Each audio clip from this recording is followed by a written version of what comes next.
So as some people may not yet know, or some people are just hearing, I've decided to come out of retirement. It sounds crazy to say, to join the Galaxy to play for the rest of the season. And it's a crazy thing when I sit down and think about it. But in the end, when I take away all the layers of it, I'm really excited. And I think it's going to be a lot of fun, and I really hope it can be beneficial for this club. This all emanated very recently and came about very quickly. After the Galaxy Vancouver game, almost 2 weeks ago, that game, if people remember, there was 3 injuries: Van Damme, Gerard, and Giassi.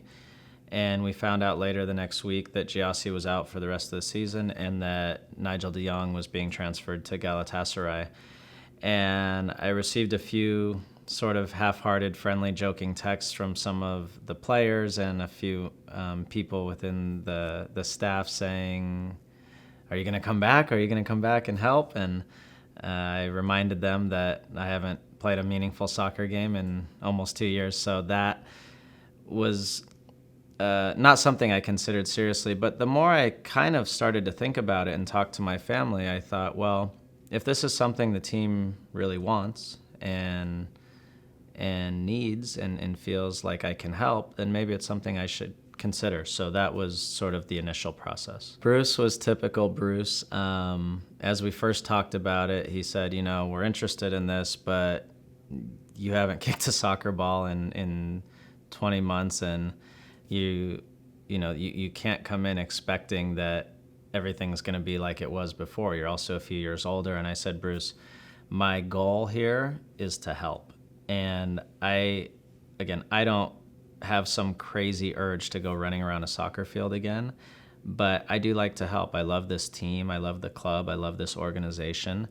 And it seems like the situation played out in a way where the team could use a little bit of help, almost probably exclusively in a reserve role or as a substitute, to help try to fill the shoes that Giassi and Nigel and some of the other guys who are injured. Now, at this point in my career, I know I'm not going to fill Giassi's shoes. I can't. I'm not that player anymore. But if I can help in certain ways, in small ways, on the field, off the field, and help the team maybe win a 6th championship, that would be awesome.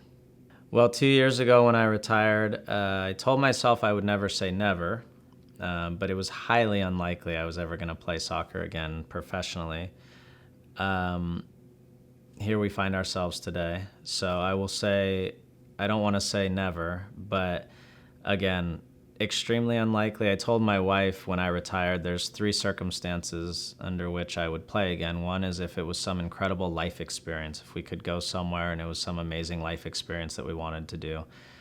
2 was if someone made some incredibly insane financial offer that just didn't make sense to turn down, we would consider it.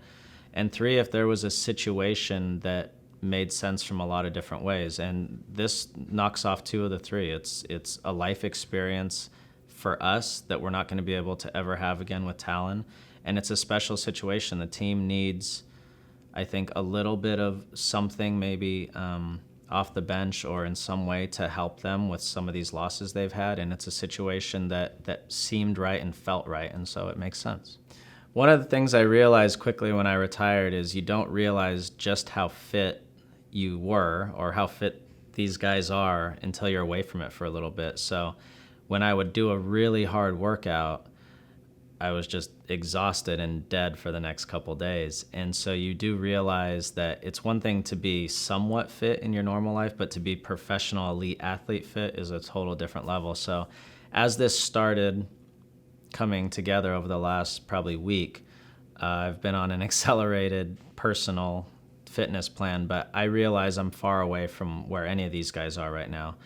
I've always been very blessed with great athletic genes and great fitness genes, and so I'm confident that I will get back quickly. I've had the ability over the last couple of years, I've played a lot of tennis, and while it's not the same as playing a 90-minute soccer game, there are some similarities in the way you sprint, recover, sprint, recover, sprint, recover, just like you would on a soccer field. So I think I have an okay base in that way. And now the goal is to accelerate and try to get there as quickly as possible. I'm under no illusion that I'm going to come back and be able to play 90 minutes, maybe not for the rest of the year.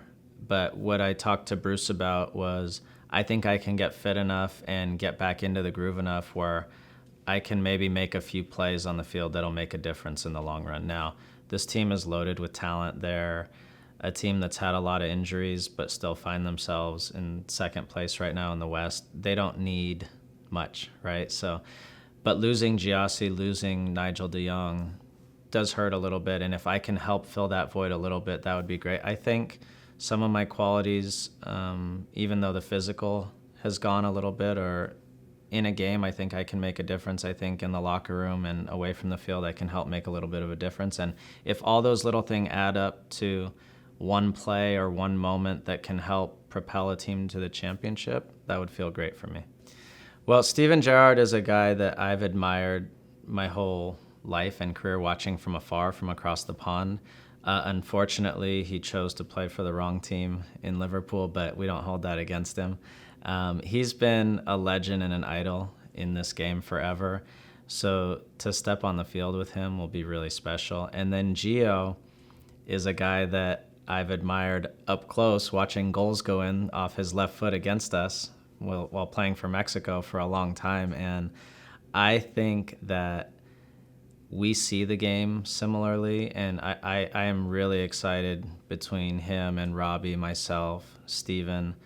I think there's some special stuff there. And if I can get myself fit and back in the groove a little bit, it would be a lot of fun. When I retired, I talked to a lot of people and realized that most guys and girls say the same thing when they retire, is they miss the camaraderie in the locker room. And that part for sure is something that you don't really get anywhere else in life. But the one thing that's really grabbed me is when I'm back at the stadium, when I'm here at StubHub, whether it's, helping with commentating or just watching a game, I miss the energy around the game. And so when people are in the stadium and they're cheering and you hear the Riot Squad and the Galaxians and ACB cheering and all the energy in the stadium, you can't replicate that. There's nothing else in life that does that. So that part I really missed. I think that's the part that, when I think about it from a purely a soccer standpoint, that's the part that makes me excited again to play. I wasn't, banging down anyone's door, begging to play soccer again. I'm very happy with my life, but this situation came about in this way, and it just felt right. It felt like the right fit.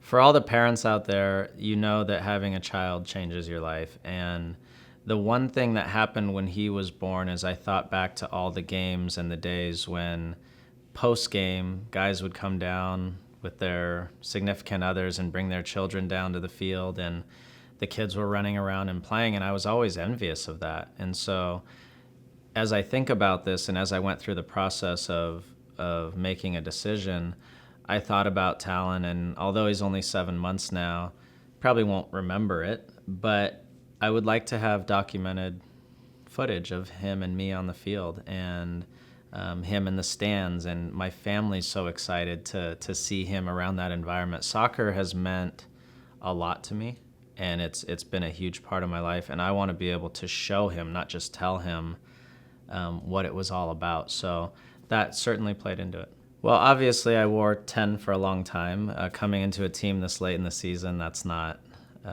One, it's not possible. Two, it's not something I would want to do. My goal here is not to disrupt what's going on. It's to supplement and to help. So 26 came about. My wife suggested it, actually. She said, we were texting one day, and she said, what about the number 26? And I said, why 26? And she said, that's the day Talon was born, my son, our son. So that resonated, and that made sense. And then when I went back and just looked at numbers I had worn, actually the first number I wore at Bayer Leverkusen when I was 17 was number 26. And so kind of a way to close the circle, I think. I've already had dreams about what it's like to put the jersey on and go back out on the field. I anticipate a good reception, and I also realize that the impetus is on me now to perform still. I can't just put on a jersey and go out there and expect that everything's going to be the same and that I'm going to be the same player. People are paying money, they're fans for a reason. They care. I can't go out there and not perform. So I am looking forward to a hopefully good reception, but I want to reciprocate and give them what they expect. And it's not going to be perfect. There's going to be bumps along the way, but the ultimate goal is December 10th. I want to be holding a trophy again, and I want to do that with this team.